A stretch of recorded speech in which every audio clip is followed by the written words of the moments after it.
Say something.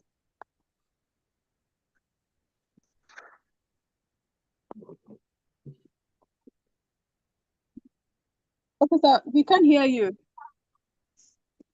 Are you guys set? Yes, we are. Okay. So good afternoon, madam. My name is Ferdinand Omoja from the Chartered Institute of Social Work Practitioners of Nigeria. I want to first of all thank you for accepting our student Shinasa to do her practicum in your agency. The institute is very happy and we appreciate what you have done for our student. You're welcome, sir. Okay. Can you just give us a little intel about how Shinasa has been faring in your agency? I'm particularly interested in the things that she did not do very well. You understand, in your agency, so that we pick it up from there. I'm not interested in the things she did well. I'm listening. Okay, so Chinas has largely been responsible for the training of women for our empowerment scheme. She's the one in charge of, the activities, the trainings, the one-on-one communication and follow up with them. So she's been fantastic in doing that. She has helped a lot of these women, when they collect their empowerment fund, ensuring that they use it to run their businesses and their businesses are growing. And then she sends us reports with pictures. She goes to visit them, give us updates on what they are doing. In fact, she even has a meeting with some of them in the office today, for much later. But because of the holiday, we are closing a little early. So in terms of managing the women and running all those programs effectively, she has done a fantastic job. Of course, there are areas of there's room for growth. So I would say the area of growth would be, when it comes to because the bulk of the women we deal with are mostly Yoruba and Pidgin speaking women. A lot of them are semi-literate and not, full, they are not 100% literate. It's just in the area of, that language barrier. She's trying her best in terms of speaking Yoruba to them and Pidgin, but Yoruba, she can improve on it. So that's just, I think that's the only area I would say she can improve on. Thank you very much. I think I've been able to give me some honest assessment, and you are being very practical. Somebody, probably Igbo, in the Yoruba environment should be able to have some of those language barrier, because by the time the Yorubas begin to speak the deep Yoruba, she may be in no man's land. So that's fine. She understands. It's just those intonations, and all of that. But she understands. It's just like you said, once we start getting to those ones that are more indigenous, all those Yoruba things, she needs to start learning them.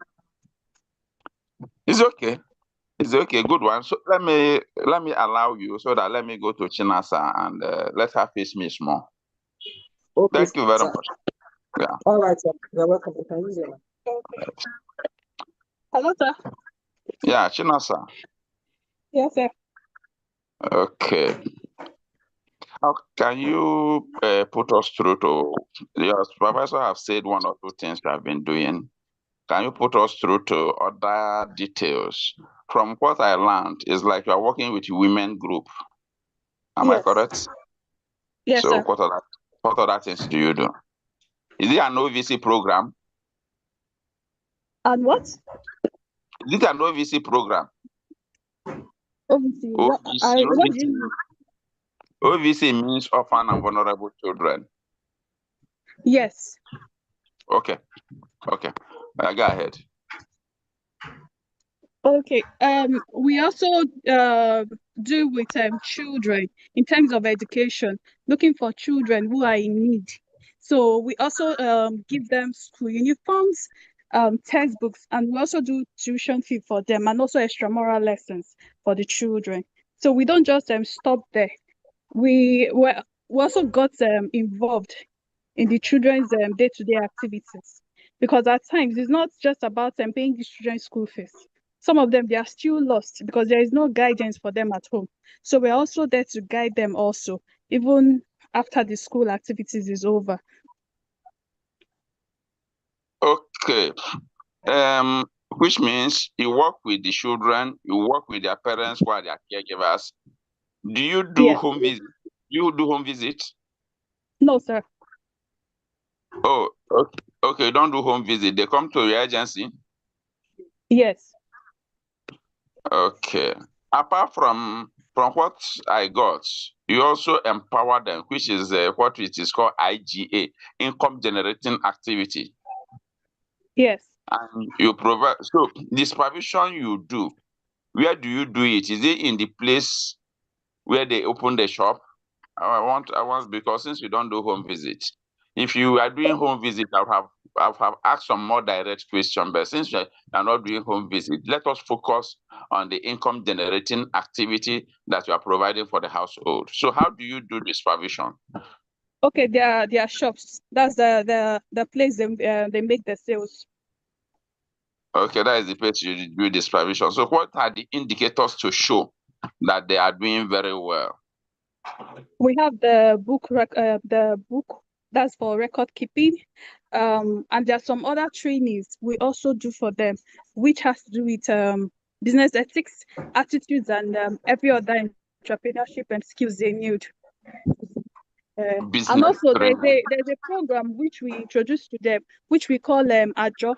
So AJO is something that is well known in the Southwest, but some of them are still a bit slow due to responsibilities, but we'll have to instill it in them to start, even if it's just 500 naira every day.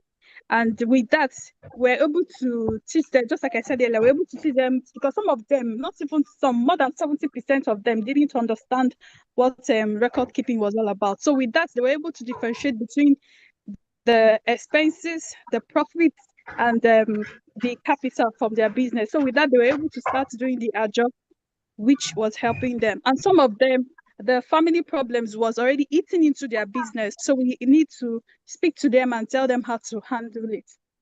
In the sense that, like an example, a family of, let's say, Mama Ronke, the daughter will come, she's selling provision, the daughter will come, I say, I want Milo. She gives the child Milo. I want this, I want that, I want that. The business is already running down, eating from it. So she's not able to get her capital, neither is she able to get her profit for her to go back to the market to restock. So with this, we taught them, so it was an eye opener for her. So what she had to do is she had to sit the family down, tell them that, see, anytime you want to buy Milo, give me the money and I'll sell Milo to you. So she was able to differentiate between family and business. Okay. Yeah, you've talked a lot around the financial education and the prudence in management of financial resources, which is also very key when you run the type of program that you are running. You talked about a job. I perfectly understand what you mean. That is the SUSU contribution, is it not? Yes, sir. Now, I have a question for you there. How Okay, do sir. they, when they do the AJO, when do they normally share the proceeds?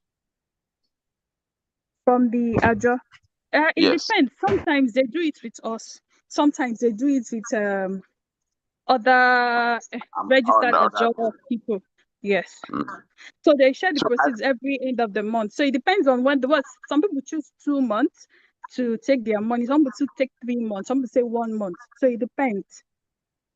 okay, I am actually interested because in the area where I was, I've had an OVC experience where people complain on not having money. They do this kind of AJO and they share it every December. And you know the implication. They use it to Yes. go and do Christmas. Then by January, they are out in the street begging people for money for school fees for their children. No, Money to this particular one, sorry sir for interrupting. This particular one they do here with us is for them to be able to restock. for them to be able to restock. Yes. Yeah, I needed that point. I needed that point to come out clearly. That is why I'm laying the example I'm laying, so that it is not something they Okay. contribute. They go and do Ashebi, any Ashebi that No, comes no, around no, and it's not not. so they go and do it. It's not. So yeah, I really appreciate that. Now, what are the learning points for you within this period you have done your practicum? So I would say the learning points for me is mostly with the children, because as a parent, I I needed to understand some things, that some parents, no matter who they are being let me say, would I say nonchalant about their kids. It's more like just go to school. Anything you see, you take. But I had to start sitting down, start reasoning that at times we parents we have to start getting involved in our children's day in day activity. So with that, I was able to fully get into the program for the children. I was even able to help some children who, instead of them to be in art class, they were in science class because their parents wanted them to study doctor, to be an engineer, and they were struggling with the science classes. So I had to sit the children down. So I was able to learn a lot from them. They were like starting explaining some things to me. So with that, we're able to deal with the parents. We had to speak to the principals. People had to now invite the parents over. So we had a one-on-one discussion and made the parents see reasoning that this is it, this is it, this is your child's strength. You can't keep on pushing that child to science. Meanwhile, your child is good in arts class, your child is good in commercial class. It's not a must that child must be a doctor. That child can be an architecture and still excel. So I've really learned a lot when it comes to dealing with children's education. I hope you're okay. Yes, sir. It's okay. Are there ethical issues that you have to deal with as a result of your experience? For now, I would say I've not really witnessed one, because I work with an NGO also. So with my experience from my own NGO, so I was able to adhere to it. It's okay. So thank you very much, Chinasa, for that.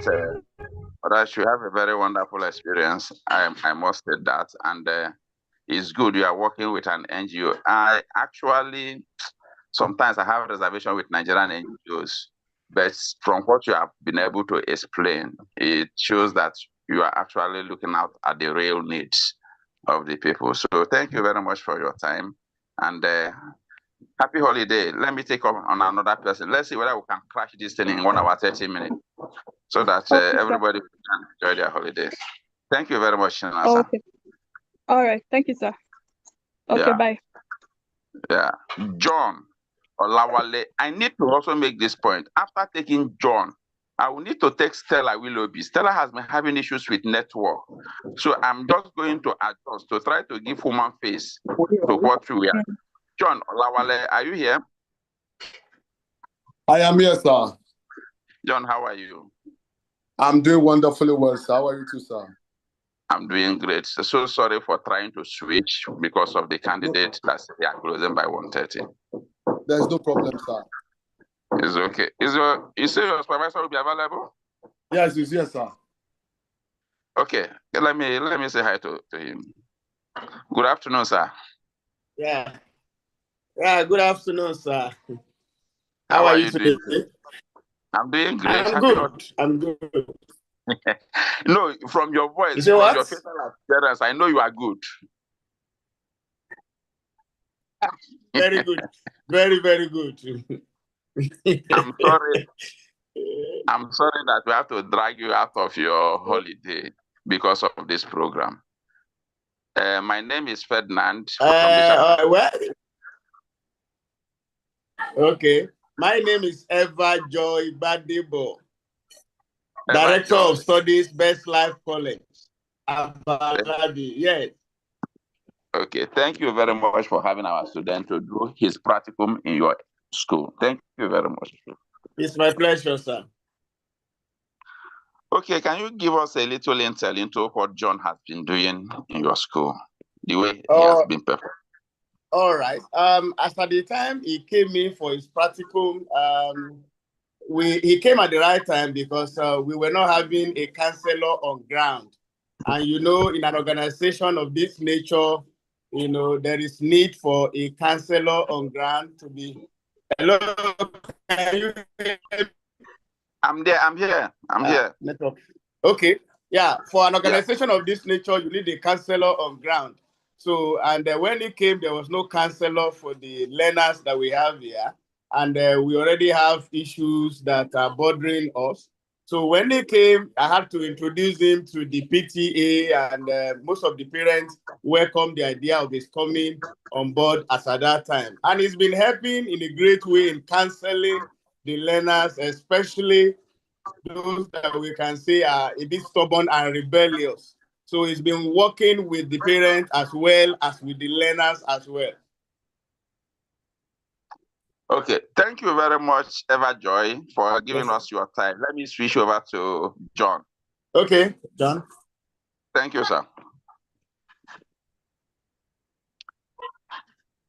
So, John, your supervisor said that you came in at the right time. Yes, sir. So let us know how right. Hello, sir. Let us now know how right you have been able to do your job very well. I've tried my best. I've tried my best. When I came in, I was introduced to some students that were actually having some little challenges, bordering from being just stubborn, low academic performance, being a bully, and showing lack of seriousness for their studies. So I was able to, when I had the case, I first of all decided to observe them, not just to hear what they have been told, so that I can have a proper assessment of what the student is like. So I took my time to, stay around their classes, look at them when they are playing and what they do.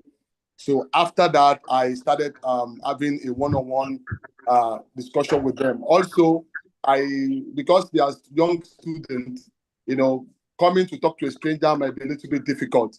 So making myself available and familiarizing myself with them, open that rapport for them to open up to me and to talk to me. So I was able to talk to quite a number of them, and I was able to see certain issues. Some of them is the issue of attachment. Some of them is the issue of the fact that their parents are too busy. They're not having time for them. Some of them is the fact that after schools, they have to go to their parents' shop, and they are not leaving the shop until around 10 p.m. in the night. And of course, that affects their studies. And of course, some of them that are bullies, some of them have small stature. So they feel that if they don't stand up and speak for themselves, people will look down on them, and that turns them to bully. Then I also realized that some of them is the fact that at home, there is no individual that can actually guide them in what is right and what is wrong. I realized in some homes, they just talk anyhow, and the children come to school and, exhibit the same thing, being rude and saucy to the teachers and even to some of the of their colleagues as well. So these are some of the issues that I was able to identify and speak to the children about it. Some of them I try to use relationship. Don't you want to be loved? Don't you appreciate people? Say I like to be loved. I like to have friends. Then do you think when you are being a bully, do you think people will like you? He said no. So what do you think you should do? They also by themselves come up with a solution. Okay, I think I should be more attentive. I think I should be nice. So these are just some of those things. I want to come out now. These are just some of those things that I've been doing. Thank you, sir. Okay, thank you very much, John. The issues you raise I'll be here before one. challenges we have in our normal school setting. So, which it is good that we are repeating, you are saying it, and we are connecting with those challenges. They are everyday life challenges. For example, those that have to be in their parents' shop till 10 p.m. So, what time do they have to eat, rest? Have that extra time to read, so that they will do very well in school and pursue their career. The issue of bullying is something that, in the last 2 or 3 years, we had very, as a nation, very bad experience of issue of bullying. Now, you talked about the issue of children being rude. with Yes, sir. teachers. Yes, I think you mentioned that. Yes, sir. So how were you able to navigate through that kind of challenge? Okay, sir. Actually, when I discussed with the students, first of all, I tried to understand what is the cause. And like I said, some of them is the fact that they never saw anything wrong in it, because that's the way their parents speaks at home, anyhow, without any form of respect. So they picked it from there and they came and practiced it in school because they see it as normal. Then I have to make them, okay, do you think this is normal, despite the fact that you see your parents doing it? What are the responses of your teacher when you do such a thing? They are like, they are not happy. Sometimes they have to report me to the DS, they report me to the principal. Then when the principal scold you, how do you feel? I feel bad. Then what do you think you should do? Do you think you can continue this way? Do you think it's the right way? So I help them to come up with the solution themselves. They say, okay, it's not good. Then what do you think should be done? So I think I should change. Now, and I now advise them. See, the thing is that if something happens that, for instance, there's an issue in your class and somebody is lying, don't shout, don't fight. Go straight to your teacher and report. Then when your teacher is speaking, be silent. Show a level of respect. So after the teacher has said what you want to say, he or she wants to say, if there is still some things you want to say, you can raise up your hand and say, excuse me, ma, excuse me, ma. Then you can explain your part to the teacher, because the teacher is not there to bully you, to shut you down, or to frustrate you. They are there to hear you out and guide you in the right way. So you as a person, for that to be possible, you have to show some level of decorum and respect, so that at the end of the day, your teachers themselves can see that you are not being rude or you are not trying to be rude. Because some of them is the fact that they have some things to tell the teachers, but instead of them to calm down, when the teacher is talking, they are talking back. And that's one of the things. Wait, let your teacher finish whatever she's saying. Then you can now raise up your hand and talk to the teacher. Excuse me, ma'am, I still have one or other things to say. Then when you are talking to your teacher, you must make sure that you are not raising your voice. It's always good that if you put your two hands at your back as a sign of respect for your teachers. And I think those are some of the things I was able to talk to them. And some of them have started yielding.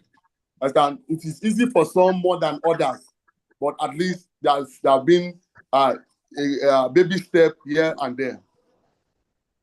Thank you, John. Thank you, John. So that leads us to another question. So can you put us, what are the challenges basically? You face challenges. Basically, I can't say I face any challenge here. One, the school is very supportive. They are always making everything available. When I make a suggestion, they are always open to discussing.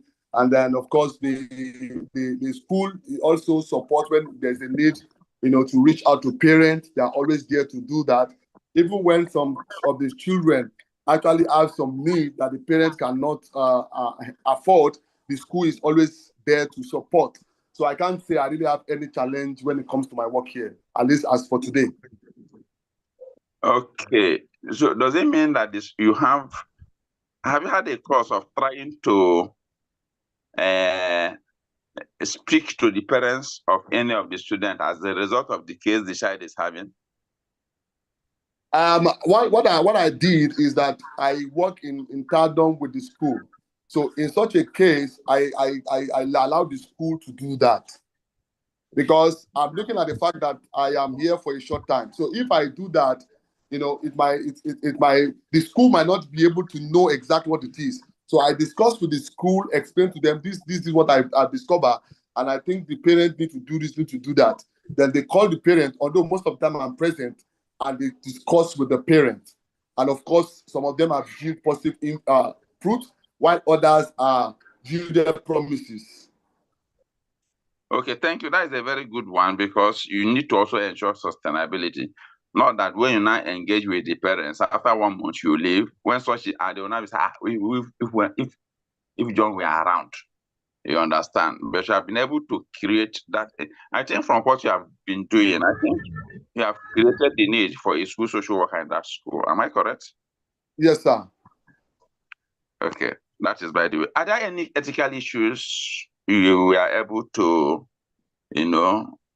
ethical dilemma as a cause of trying to do your practicum? I think one that actually bothered me a little bit was the issue of a girl who was staying with her uncle, and our uncle tends to favor his own daughter more than the girl. So the girl was feeling left out and was not feeling too cared for. And the father and the mother are separated. She doesn't know where the mother is. The father is out of job. So the uncle is basically the one that is responsible for everything. So at the initial stage, I felt, okay, if we want to report this matter to the social welfare, what would they do? They will say they want to bring the father cannot take care of the child. Then can they sustain it? Then the school itself, what will if other parents heard about such a thing, what are they going to say? Wouldn't they say the school is creating problem for parents? They start withdrawing their children and things like that. So that case actually troubled me. But eventually, when I sat down with the school, they were able to come up with a way of helping the girl so that all those things that basic things she needs, as long as she's in the school, that the uncle is not providing, the school is supporting her with it. So that is just the case that I have that was a little bit dicey for me. Yeah, the case you raise as being dicey is actually dicey. And I will tell you for obvious reason. The state, if I use the word the state, I mean government, there is no provision for children of that. Even if the provision is there, the implementation is very poor. Yes, sir. So are you going to indict a man that have taken a responsibility of another person? Do you understand? So yes, since sir. you are able to work with the school and the school is able to come up with something to support this thing, because sometimes even when you do official reports, they may win the war, but they will not win the peace. Yes, And sir. we need to be careful when we intervene in issues of that nation. So basically, I think you have done so well. And is there any other thing you want to tell us? Any other experience you want to share before I allow you to go and enjoy your holiday? I think basically the thing is, I just realized that even more than we know or we expect, there's a lot of children, even with their parents, that's actually going through a lot. And oftentimes we talk more in terms of protect.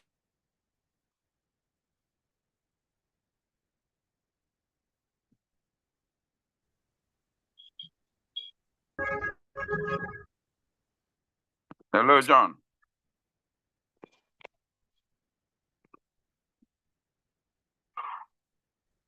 Hello, John.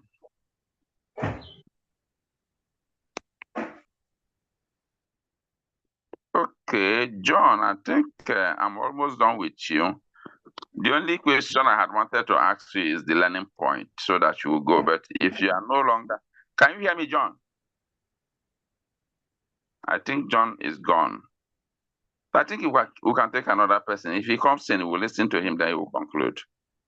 From our schedule, we are supposed to have a Folunke, but I've made the point that Folunke, please, you need to wait. Let me take Stella Willoughby. Stella, are you here?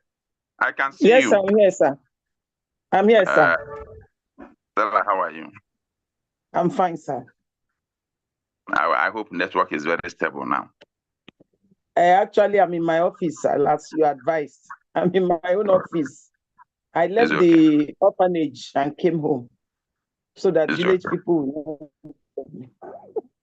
You are this your village people. You came from a village, but no problem. You can see me. So this is my face. Yes, sir. And I'm not expecting to see your supervisor. So tell us, what have you been doing in the orphanages? Okay. That orphanage is an orphan that believes so much in not institutionalizing children. So they are like a transit home for children who are still waiting for court order to be transferred. Though there are some children who are coming from bad parenting homes who are there, who have been there for a long time, because we have teenagers there too. We also take care of young children, abandoned babies, but those babies don't stay long in that place because immediately they are put up for adoption. Another thing we do there is that they take care of children with physical disability, physically challenged children, different challenges. So they also accept such children. And in most cases, they also transfer them because the facility is a small one and they really don't have much when it comes to taking care of physically challenged children. That home also does contact tracing. When children are found wandering and they are apprehended by a good Samaritan taken to the police, they bring them to the agency also until they can trace where they are coming from. So the orphanage does that too in conjunction with the police and social welfare in that area. So this is what we do in that place, sir. Okay, you do adoption? Yes, adoption is carried out there, sir. It's carried out. You do Yes, adoption in an orphanage, Willoughby, in conjunction with whom? with the Ministry of Women Affairs, Social Development, and also the area office of the welfare office there in Ibesa. Okay, it's not your orphanage that is doing the adoption. No. It's not the children are just placed in the orphanage when they are found abandoned, and the ministry is notified as usual. Then the ministry, whoever wants to do adoption, goes to the ministry in Abeokuta, and the ministry does the processing, and then the court. Yes. Is it owned by the federal government, by the state government? No, it's a private-owned orphanage. It's a private-owned orphanage. I am actually interested when you mentioned the adoption, so that you people will not be doing human trafficking and be calling it adoption. Can you take us into? Yeah, you say no now. You will never say yes, but I know. Can you take us into the process of adoption? Okay.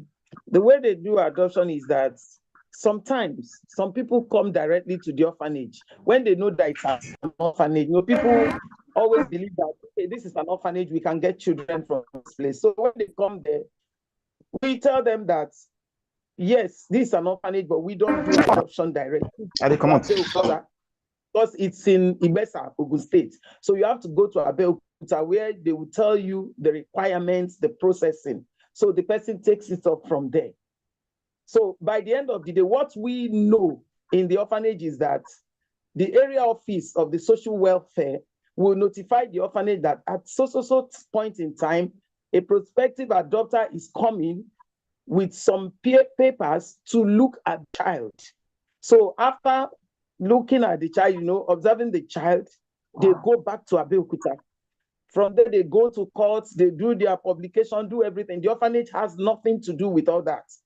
So by the end of the day, the area officer there comes with the court order from the court and countersigned by the commissioner of the Ministry of Women Affairs and Social Development and the director of that ministry. They come with all these papers with those parents and the baby is taken away.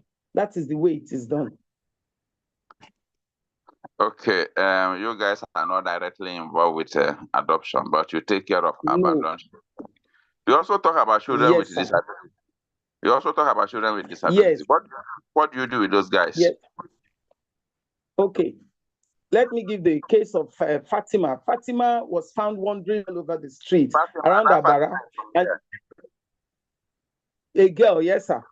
She had injuries all over her body. Wait, is from where? We don't know because she's dead. We don't know where she comes from, but the police gave her the name Fatima. She's deaf, she's mute, and she's epileptic. So we don't really know where she comes from, but the police decided to call her Fatima. Say she looks like an outside girl. But this is someone who cannot speak, so we don't really know. So they brought her to the home as a temporary place to be taken care of because she was obviously malnourished and bleeding with injuries all over her body when brought her in. So the orphanage decided, okay, let us take care of this girl's medical needs. And in the course of doing that, I have started with them already, and she went into this seizure. That's how we knew that she was epileptic. So we are still taking care of her, but at the same time, the orphanage does not have the facility to cater for her needs holistically. We can only take care of her injuries and try to make her comfortable, give her food so that that malnutrition will go. She will stop looking malnutritioned, So that's what we are doing. But when I told my supervisor, can I please engage Fatima, that I really want to see if I can get any information about her, know something about her. Because when the girl was brought in by the police that day, I noticed that when the police stayed too long, she was using her hand to shoo them away, showing them the gates, go, like saying, go away, go. She was pursuing them kind of with her gestures. And that one made me feel that this girl, something must have happened. She's not comfortable with the police. So I made her my friend. I brought her very close to me. I started using sign. It was difficult for me to even do anything with her. But I was using sign language in one way or the other, asking her things. But when I only noticed that she liked me, whenever she sees me, she breaks out into smiles. I don't know the reason why. Maybe because I was getting closer to her and I was not scared of her epilepsy. Like other people will run away, I will still go close to her because I know that epilepsy is not infectious. It's a disease of the nerves. So I will start going close to her, hold her and all that. So she was very close to me. Eventually, I now asked myself as a student of social work, how can I get something out of this girl? I now decided to be creative. I brought paper and pen. I gave her. Sir, you cannot believe this girl can write very well with fine handwriting. She wrote 1, 2, 3, up to 300, well spaced, well written. So I now told my supervisor that apparently this muteness, deafness, and epilepsy did not start from birth. Something must have happened to this girl. So we are taking care of her, but we transfer her to Abeokuta to Stella Obasanjo home. We have made arrangements. We have written to the ministry. They agree that it should be transferred because we don't really have the capacity to take care of her holistically. But she's very happy in the home. And I'll be very sad to see her go, but there is nothing I can do about it. She needs to go to where she will have a complete care. Okay, at least you have done something in somebody's life. At least that scale of trying to see what is, despite the challenges this little girl is having, that there are some strengths or potentials that are inherent in the girl. And that is what the principle of empowerment laid emphasis. There must be a power that you are empowering. There must be that little talent that you need to identify to be able to work with a client. And there are ethical issues that you have to deal with while having your practice. There are certain ethical issues. For instance, some of the staff that they employed, they lack empathy. They lack empathy. There's very serious things seriously wrong with most of the staff I met there. But I remember that you told us that we should not unduly interfere in their internal affairs. We have to be very, diplomatic when we want to interfere. I noticed that some of those staff, they don't really have this, they don't care for these children. Like you see a child back from school, called up somewhere, looking pitiful, with obvious tears down his face, and you, the social worker there, the caregiver, you just pass him going up and down without even asking, hey, Imam, what is it? What do you want? They don't have this thing. And I tried, I could not bear it at first. Later I called one of them, why is it that you see these children this way? Why don't you try to bring the child closer and ask what is wrong? The next thing I will hear is them talking to themselves. They say, look at this one, where is she coming from? She wants to come here and be the boss, or what? Who is she? You know, so I felt so bad and I calmed down. I remember what we thought. I said, what can I do? Because this is a dilemma. I really need to do something because I stayed there Monday, Tuesday, Wednesday, and I don't think my mental health can carry such things. So I called my supervisor, you know, in a diplomatic way. I said, you are really doing a wonderful job here, which is true anyway. She's doing a good job. I said, but it's like you don't scrutinize the people you employ. Are they professional social workers or what? She said, no, they have been long in this job doing caregiving work. I said, okay. That is good. But do you know that it is good to have professional social workers working with you? There are things we think we know because we have experience in taking care of children. We think we know these things, but we really don't. And I gave her such examples. I said, please, maybe you need to teach them how to be empathetic, how to do this, how to do that. She said, okay, that she has been having that problem with them. That what do I think I can do for her? I said, yes, I can have a counseling session with them. Let us organize a counseling session where I talk to them as friends and bring in these things using a manual I have. So she said, okay, that's how I organized a counseling session with all the staff. We started it as a play thing so that they will not be antagonistic. And I started talking to them, discussing. I said, we are taught a lot in the institute. So I am not yet a professional, but I have learned so much. I have this experience with children, but I discovered that it is not enough. I kept on harping on that. But you know, it's an uphill task. Some of them are set in their ways, but some are actually beginning to, you know, imbibe that. And I see little changes here and there. Okay, Stella Willoughby, you've trying to, okay, now, what is the major takeaway for you? Well, the major takeaway is that I discovered that children, we should not underrate children or underestimate them. They are knowledgeable. When you underestimate children, you will be damaging that child. We have the example of Emeka in that same home. Emeka has gone through a lot, lived in the streets before coming back to that home. He has been a deviant child, so much terrible, setting ablaze even his master's workshop, carpenter workshop. He has done so many things. He has had his head broken by an ant and all that. So I discovered that these people don't really know how to handle Emeka. Not that I know, but I decided to look at what we have been taught, and I decided to engage Emeka in discussion. By the end of the day, I just discovered that Emeka had one problem. The problem is that he wants to go to school. And none of the people he has come in contact with have ever thought of enrolling him to go to school. So when I discovered this, I said, so if you are in school, you'll be a good boy. He said, yes, now. It's an Igbo boy. Say, yes, now. Now school I won't go. But they know they won't put me for school. I won't be doctor. I won't ride big cars as good person where go school. So I now told my supervisor, and that one enrolled him in a school. Sir, since the day he was enrolled, Emeka became a different person.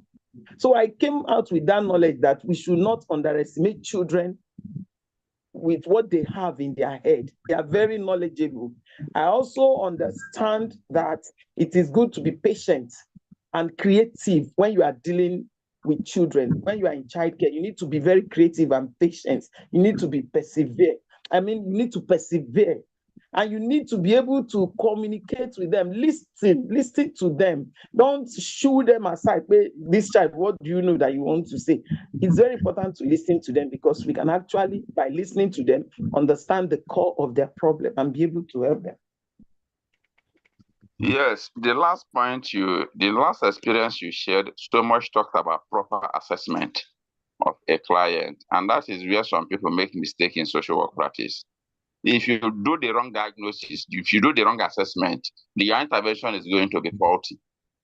You know, yes, sir. But you should be able to at least. The issue also, I think I had that experience too, for a family that are trying to push one of their own to go to school. This person is a professor, this person. Then I asked them a question, has any of you asked this child, what do you want to be? Which path do you want to follow? so that you work with the part that the child feels that has the capacity, instead of trying to impose something on that child. I think we've heard from you. You have done well. And Thank you, sir. yeah, village people have gone now, is it not? Yes, they have gone. No. The spirit Yeah. of C-ISOWN has crushed them. There was no village people. You did not have network. So why didn't the village people come now to disturb you from doing your presentation? Do have a wonderful day ahead, Stella. Thank you, sir. All right. Thank you, sir. You're welcome. The next person is Kehinde Foluke. I hope I pronounced that well. Foluke, are you here? Kehinde Foluke is not here. The next person is what? If you know you're supposed to present, okay, Ijoma Naji. I'm seeing Ijoma Naji here. Ijoma, you're here. How are you? I'm fine, sir. Good So afternoon, sir. how are you enjoying your holiday? Very well, sir. Your voice is doing very well, but it seems you're not enjoying it very well. Are you with your supervisor? No, I'm not with her, but she said she can join us if So you're in the agency? No, we closed for holiday today. You closed for holiday. Which agency is that? Okay, don't worry. Yeah, B5 Grand International, No, Abuja. BS Grand, sir. International. BS Grand International. BS? Yes, sir. What is the meaning of BS? I don't know. That's their... Ijoma, I cannot be doing this, and they gave you an acronym. You did not know the meaning of the acronym. You have started failing, no? Why would I be using this kind of word for you for the first time? They say BS. You did not even ask. You did not ask. Did you ask? I didn't ask. I'm sorry about that. Hey, wow. Are you sure you're an academic student or non-academic student? Which one? I'm an academic student, sir. Okay, let me not disorganize you. How are you? I'm fine, thank you, sir. What do you guys do in BS Grand International? Okay, they take care of children with autistic children with mental disability and speech delay and all that. So that is what they do. Yes, sir. Very brief in your answer. Are you sure? We are going to stay here for the next 20 minutes. So this one you are giving me short answer. So what have you been doing? Okay, I've been sent. I get list of schedules for clients that I go to visit from Monday to Friday. So I go on the field, go to check the clients to see their development and to see the progress they are making in general. So when I get there, I spend time with the client. Of course, from spending time with them, I get to understand how they are faring. I'm friendly with them. They are more, lenient and happier having me. Not, I noticed it. Aside from their carers, whenever I'm around, they are more relaxed and from the activities I have with them, I get to understand how they are faring and their mood, and because of some of them have speech delays, they can't really say exactly how they are doing at the moment, except from their posture and mood and how probably signals and all that. So I get to see their development and report back to office on every of my activities and observations. Okay, Ijoma, let me go person. What motivated you to go and do your practicum in autism center? Well, first I know I submitted to different places. I don't know why I wasn't taken, but fortunately, when I called this office again, fortunately they asked me to actually I can resume, but I should know that I'm not paid and all that. I told them it's a voluntary job I want to do, and for the purpose of my practicum and all that. So I resumed with them, and apart from, I've had interest in special needs kids. Okay. Yeah, I've had interest in them, and I am very empathetic with them and understanding how they are not able to behave like every other, voice out and behave like every other child. I've always had this special empathy for them. So I really love the fact that I was given the opportunity to work with them and all that. Okay, now you have interest in your children with special needs. And from what you are saying, your center goes to the home of those children, is it not? Yes. Do you go to their schools too? No, I do just the homes. You do just the homes? Yes. The children don't go to school? They go to school. They go But to school. You focus only on the homes? Yes. So what if you go to their homes, what do you normally do with them? I spend time with the kids. I play with them. Sometimes I bring some activities like even I could just come with a ball. I try to assess their gripping skills, their fine and gross motor skills, how they have been able to develop in some aspects that the office is working on the kids. So aside from that, their general well-being, I tend to see and ensure that they are well taken care of and that they are receiving the care and attention that they desire. And spending time with the kids also, I get to really, especially when we play, I get to understand their mood, which I relate to the carers. Sometimes I tell the carer that, oh, this is what this child is expecting when he does this or that. I tend to make them understand the kids better from what I observed. And so far, most of my observations has been valid. Okay, let me ask you this. From your home visit, are there things you think their caregivers or probably their parents are not doing very well that needs to be improved on? Yes, the attention, people, they tend to love attention a lot, and some of these carers, I believe that some of them are given much more work to do other than taking care of the child or the client, and I don't think it's a good one. I think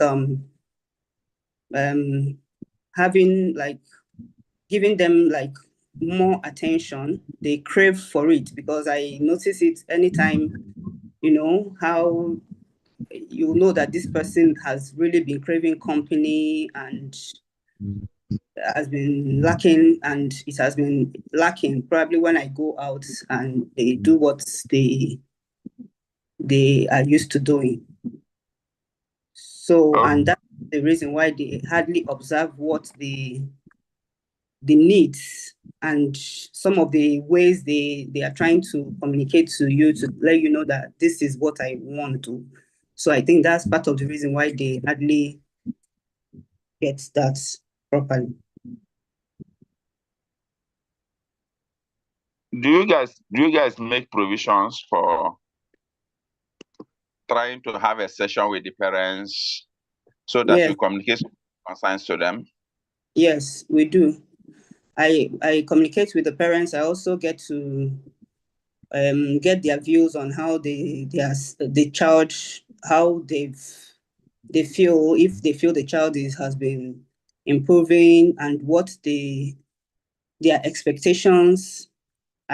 We have sections with the parents because the parents are, so they are in know, and they are fully involved in ensuring that the kids develops better. Are there ethical challenges you're able to deal with while working with these children? Aside from the fact that sometimes I get very emotional, You get emotional? Sir? Sometimes you get emotional. It's not like I don't, I control myself. You're a human being. If you say you did not get emotional, it means that you are like what kind of person.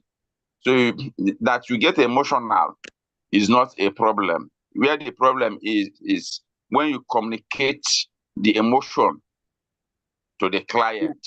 Do you understand? For example, if you go to orthopedic hospital for the first time and you see people hanging their legs on do you understand? You're a human being, you are going to feel it.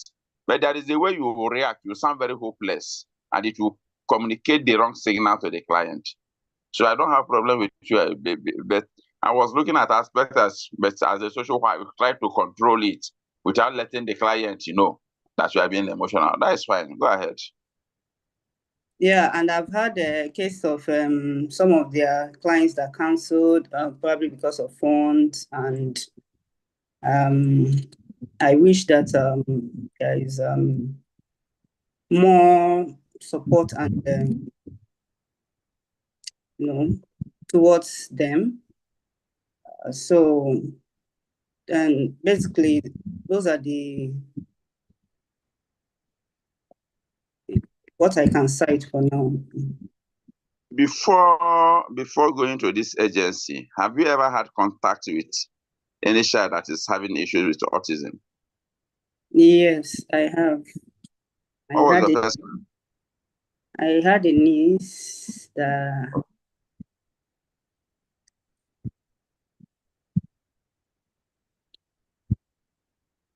Okay, it's okay. I wanted to know because I've sent some students on field work on practicum to schools for people with special needs. And when the lady got there, she was unable, when those children came out to greet her, she was unable to come down.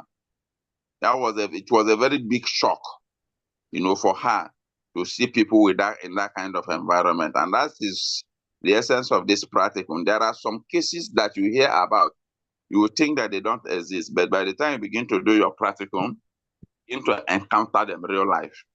Any other thing you think? I'm racking my brain to see where I can get some kind of experience sharing for you, but I think you have been able to go into details, some of the things you do. Does it mean you go to practical Monday to Friday? Yes, I do Monday to Friday because this holiday I don't have this holiday period I don't have a job slated for this period. On this period. It's okay. Ijoma, thank you very much for your time. Thank you, sir. Apart from the fact that I didn't get to speak with your supervisor, I don't know whether it's going to cost you some marks, but let's see how it goes. Okay. Well, enjoy your holiday. All right. Thank you, sir. Yes, somebody, who is the last person before we call it a day? I think I'm managing time very well today. Let me give myself some kudos. For Luke, are you here?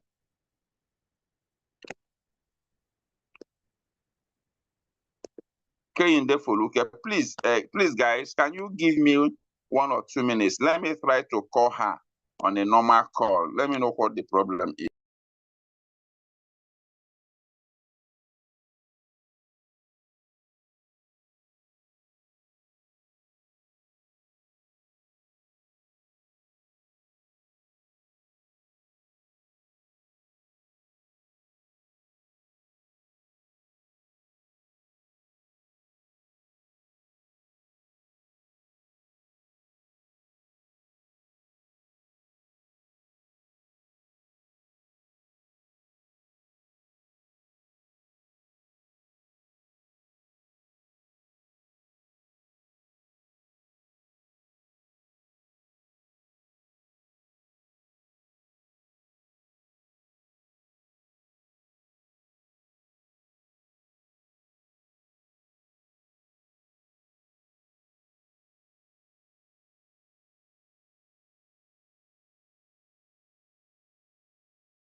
Okay, good afternoon, everyone, once again. There is a mix-up with Foluke.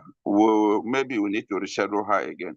So I think we had a very nice day. This is barely 1 hour we started. I think we can now go and enjoy our holiday. Thank you very much, and we'll have a wonderful day ahead.